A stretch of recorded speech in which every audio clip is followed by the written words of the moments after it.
بسم اللہ الرحمن الرحیم۔ پیارے بچوں، آج کی کہانی تھوڑی لمبی ضرور ہے لیکن بہت ہی دلچسپ اور مزیدار ہے۔ تو آج کی کہانی کا نام ہے شہزادی افشین۔ پرانے زمانے میں ملک روم پر ایک رحم دل بادشاہ حکومت کرتا تھا۔ بادشاہ بڑا انصاف پسند، نیک سیرت اور بہادر تھا۔ بادشاہ کی ایک ہی بیٹی تھی جس کا نام افشین تھا۔ شہزادی افشین بے حد خوبصورت اور ذہین تھی۔ بادشاہ اور ملکہ اسے دیکھ دیکھ کر جیتے تھے۔ شہزادی افشین کے محل میں ایک بہت بڑا باغ تھا جس میں دور دور سے منگوائے نایاب پودے تھے۔ شہزادی ہر شام کو اپنی کنیزوں کے ساتھ باغ کی سیر کرتی اور رنگ برنگی تتلیوں سے کھیلتی۔ ایک شام کو شہزادی حسب معمول اپنے باغ میں کھیل رہی تھی اور تتلیاں پکڑنے کے لیے ان کے پیچھے دوڑ رہی تھی۔ تتلیاں کبھی اس پھول پر جا بیٹھتیں تو کبھی اس پر۔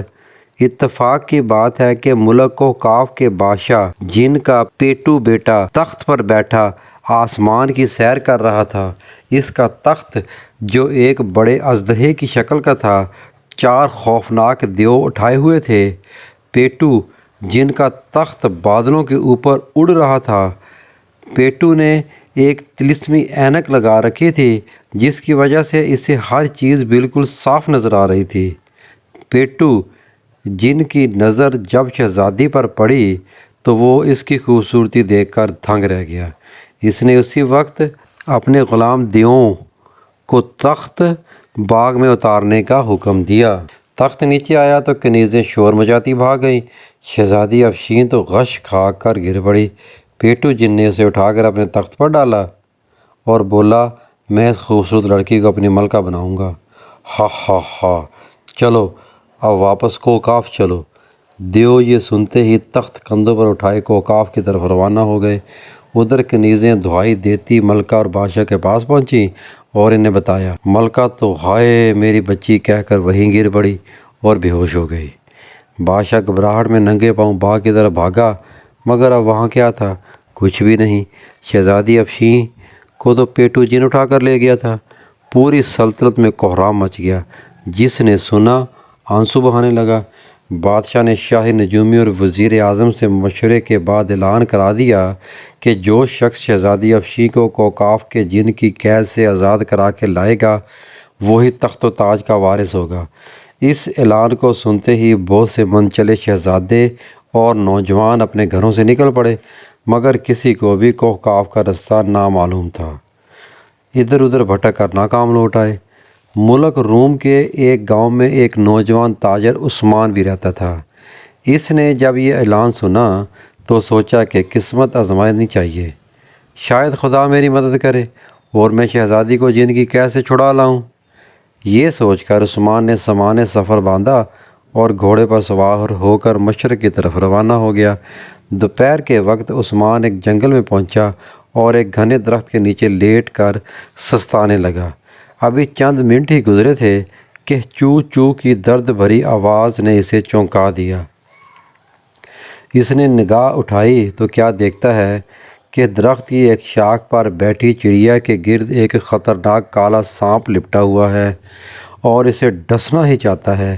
تاجر عثمان کو چڑیا پر بڑا رحم آیا، مگر مسئلہ یہ تھا کہ چڑیا کو بچایا کس طرح جائے۔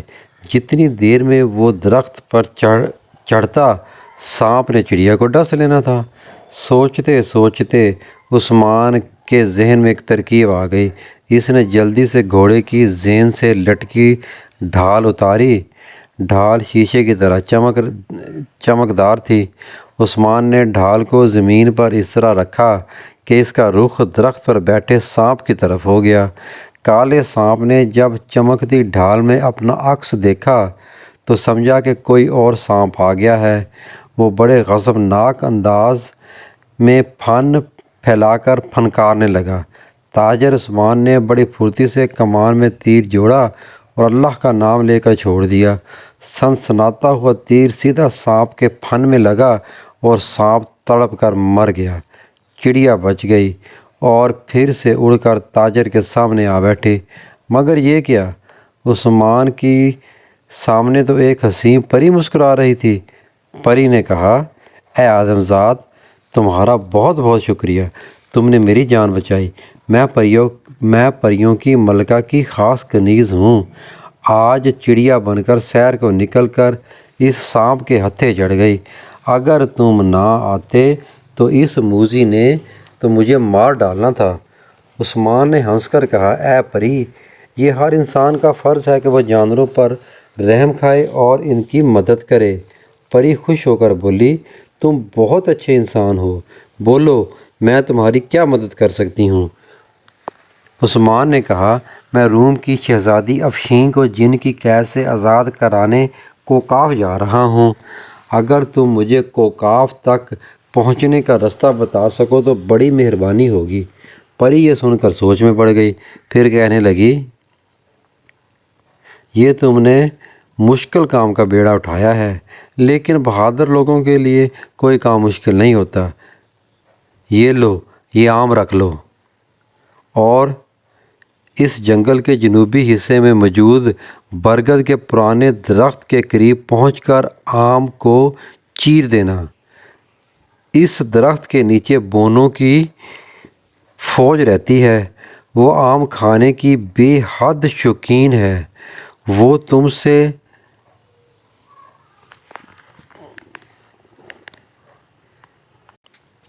آم مانگیں گے، مگر تم ہرگز نہ دینا، اور کہنا کہ اگر بونا شہزادہ میرے ساتھ کوکاف تک چلے تو میں آم دوں گا۔ آج کل آموں کا موسم نہیں ہے، مجھے یقین ہے کہ بونا بادشاہ تمہاری بات مان لے گا۔ اس کے بعد تمہیں کیا کرنا ہے یہ بونا بادشاہ ہی بتائے گا۔ عثمان نے پری کا شکریہ ادا کیا تو اس نے اپنا ایک پر توڑ کر تاجر کو دیا اور کہا، جب بھی تم کسی مشکل میں پھنس جاؤ تو اس پر کو بالوں میں لگانا، میں تمہاری مدد کو پہنچ جاؤں گی۔ اچھا، خدا حافظ۔ پری چلی گئی تو تاجر عثمان اٹھا اور گھوڑے پر بیٹھ کر برگد کے درخت کی طرف چل دیا۔ وہاں پہنچ کر اس نے ہدایت کے مطابق آم نکالا اور چیرا تو ہر طرف آم کی خوشبو پھیل گئی۔ یہ خوشبو بونوں کی بستی میں پہنچی تو سارے بونے بے قرار ہو گئے اور بونے بادشاہ کے ہمراہ باہر نکل آئے۔ بونے بادشاہ نے للچائی ہوئی نظروں سے آم کی طرف دیکھتے ہوئے کہا، اے آدم زاد، تم کہاں سے یہ آم لے آئے؟ ہمیں بھی کھانے کے لیے آم دو۔ عثمان غصے سے بولا، چلو بھاگو یہاں سے، میں تو تمہیں آم کا چھلکا بھی نہیں دوں گا۔ ہاں، ایک شرط مان لو تو سارا آم دے سکتا ہوں۔ بونے بادشاہ نے جلدی سے کہا، شرط بتاؤ۔ عثمان بولا، تمہیں میرے ساتھ کوکاف تک جانا ہوگا، اگر راضی ہو تو یہ آم تمہارا ہے۔ بونے نے جواب دیا، مجھے تو کوکاف تک جانے کے راستے کا علم نہیں۔ ہاں، یہاں سے 4 کوس دور ایک خونخوار جادوگرنی رہتی ہے، اسے پتہ ہے، مگر وہ تو انسانوں کا خون پی جاتی ہے اور گوشت بھون کر ہاڑا پکڑ جاتی ہے، ہڈیاں تک چبا جاتی ہے۔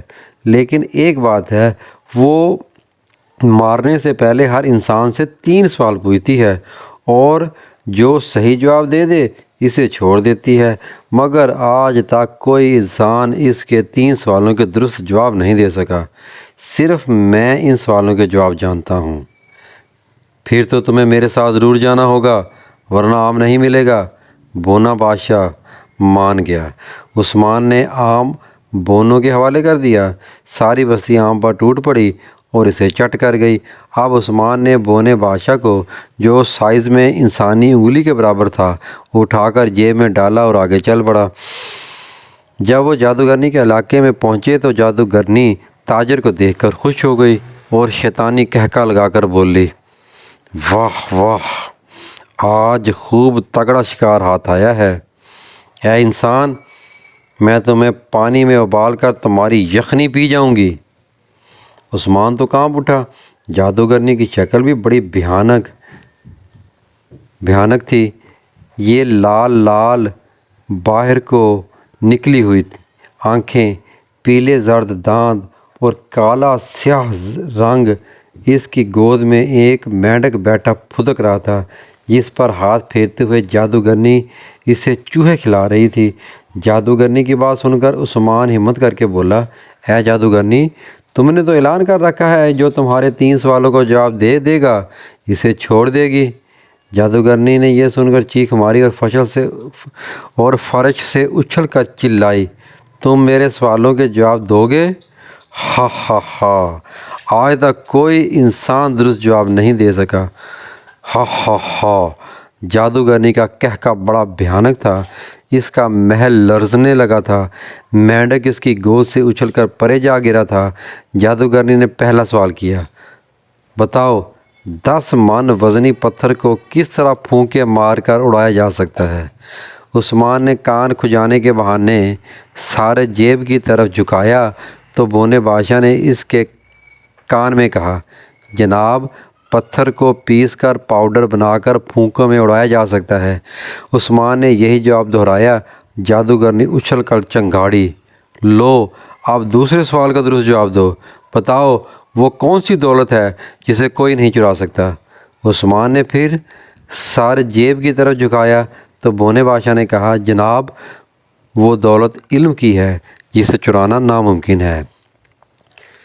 اپنے دوسرے سوال کا جواب بھی درست پا کر جادوگرنی گھبرائی، اسے شکار ہاتھ سے نکلتا نظر آنے لگا، کیونکہ اگر عثمان تیسرے سوال کا بھی درست جواب دینے میں کامیاب ہو گیا تو جادوگرنی کو اسے چھوڑنا پڑے گا۔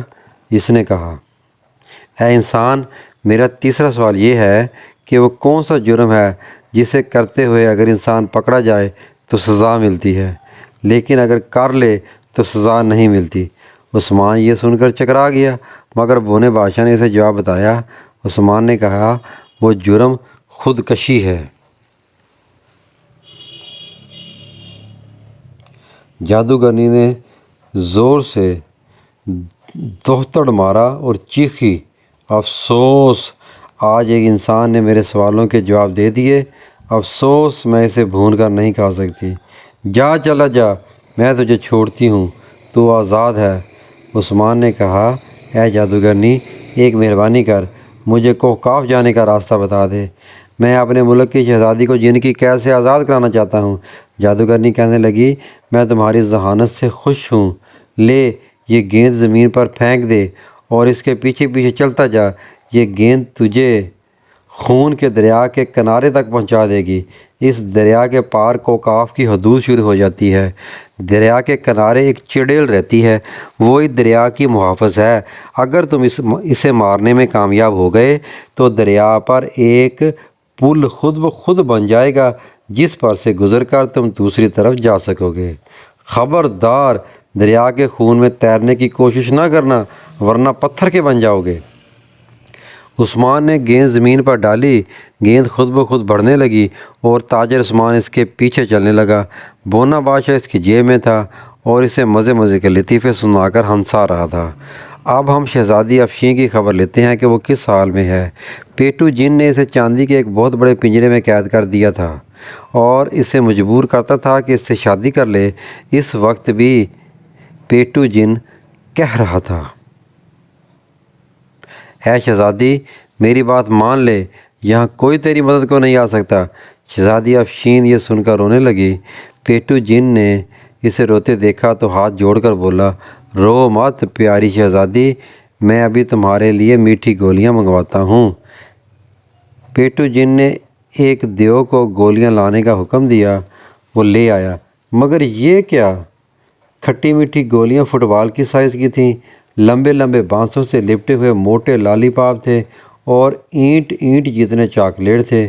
پیٹو غصے سے بولا، اے احمق دیو، تم جنوں کے کھانے والی گولیاں اور لالی پاپ لے آئے ہو، جاؤ ان کے ٹکڑے کر کے لاؤ، انہیں شہزادی نے کھانا ہے۔ دیو چلا گیا۔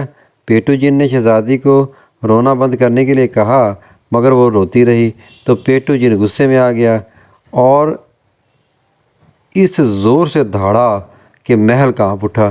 اس نے کہا، اے نادان شہزادی، تجھے میری بات ماننا پڑے گی ورنہ میں تجھے مار ڈالوں گا۔ میں تجھے 3 دن کی مہلت دیتا ہوں، اچھی طرح سوچ لے، یا تو مجھ سے شادی کے لیے راضی ہو جا یا مرنے کے لیے تیار ہو جا۔ پیٹو جن یہ کہہ کر غصے سے پھنکارتا ہوا چلا گیا اور شہزادی اپنی قسمت پر آنسو بہانے لگی۔ اسے اپنے ماں باپ یاد آ رہے تھے۔ اس نے سن رکھا تھا کہ جو بچے اور بڑے اپنے ماں باپ کی خدمت کرتے ہیں اور ان کا کہنا مانتے ہیں، اللہ میاں ان کی مدد فرماتے ہیں۔ شہزادی کو امید تھی کہ خدا بھی اس کی مدد ضرور کرے گا۔ ادھر تاجر عثمان گیند کا تعاقب کرتا ہوا دریا تک پہنچ گیا۔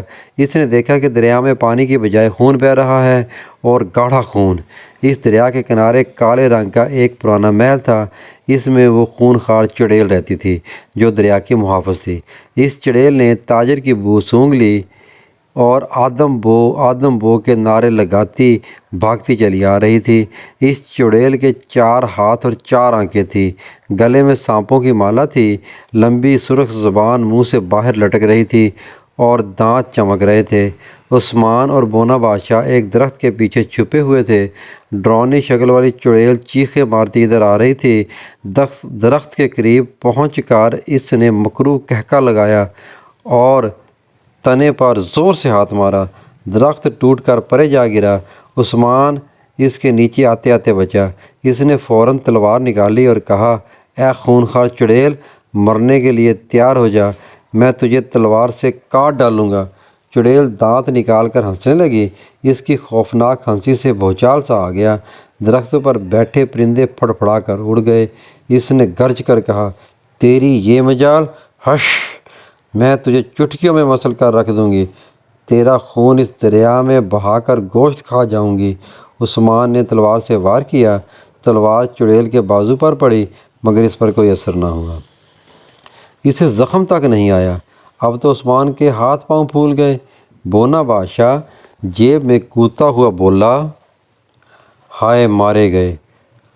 چڑیل ہاتھ پھیلا کر عثمان کی طرف بڑھی۔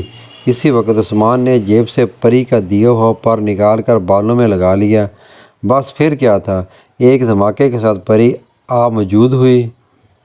اس کے ہاتھ میں سونے کی کمان تھی جس پر فولادی تیر چڑھا ہوا تھا۔ اس نے آتے ہی تیر چلایا۔ تیر سادہ چڑیل کے سینے میں لگا۔ اس نے زوردار چیخ ماری اور زمین پر گر کر تڑپنے لگی۔ اس کی آنکھیں باہر ابل آئیں اور چیختی ہوئی مر گئی۔ برے کام کا برا انجام ہوتا ہے۔ یہ چڑیل سینکڑوں انسانوں کو ہاڑا پکار چکی تھی اور آج خود ماری گئی۔ عثمان نے کہا، اے پری، میں کس منہ سے تیرا شکریہ ادا کروں؟ تم نے مجھے اور بونے شہزادے کو موت سے بچا لیا۔ پری نے ہنس کر جواب دیا، جو کوئی نیکی کرتے ہیں اس کا صلہ انہیں ضرور ملتا ہے۔ تم نے میری جان بچائی تھی، آج میں تمہارے کام آ گئی۔ اچھا، خدا حافظ۔ پری چلی گئی۔ خون کے دریا پر اب ایک پل بن چکا تھا۔ عثمان اس پل سے گزر کر کوکاف میں داخل ہو گیا اور کوکاف کی سرزمین پر قدم رکھنا تھا کہ نہ جانے کدھر سے آوازیں آنے لگیں، اے نوجوان، بھاگ جا ورنہ مار ڈالیں گے، یہ جنوں کی بستی ہے، یہاں انسانوں کا کیا کام، بھاگ جا بھاگ جا۔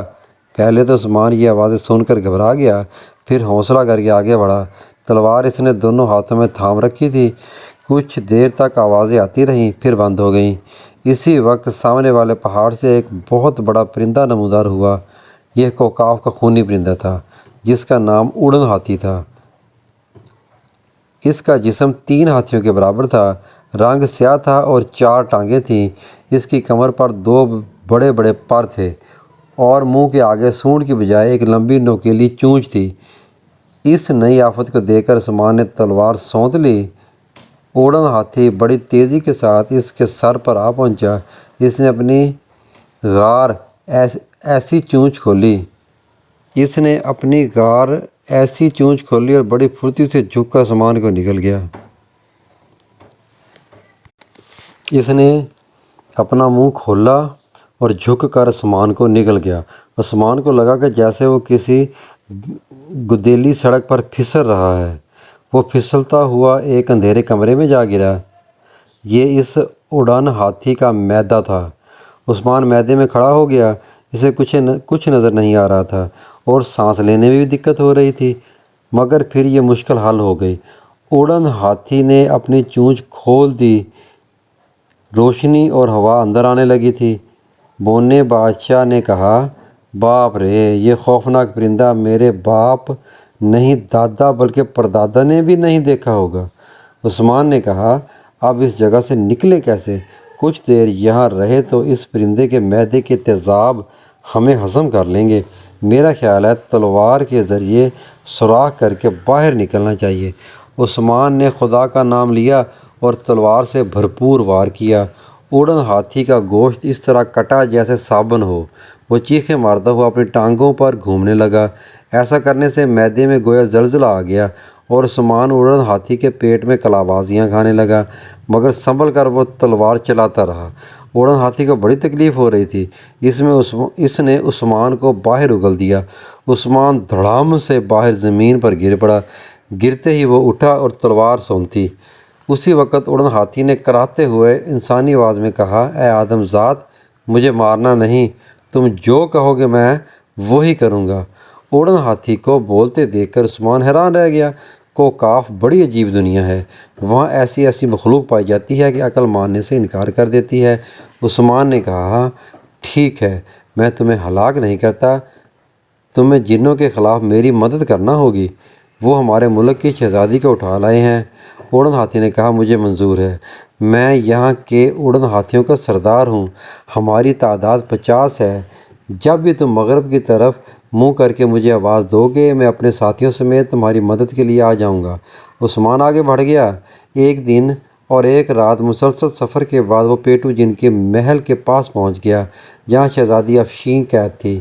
پیٹو جن کو جب خبر ملی کہ ایک انسان شہزادی کو رہا کرانے آیا ہے تو وہ کہکے لگانے لگا اور اپنے محل کی چھت پر آ کر بولا، اے آدم زاد، تو ہم سے ٹکر لینے آیا ہے؟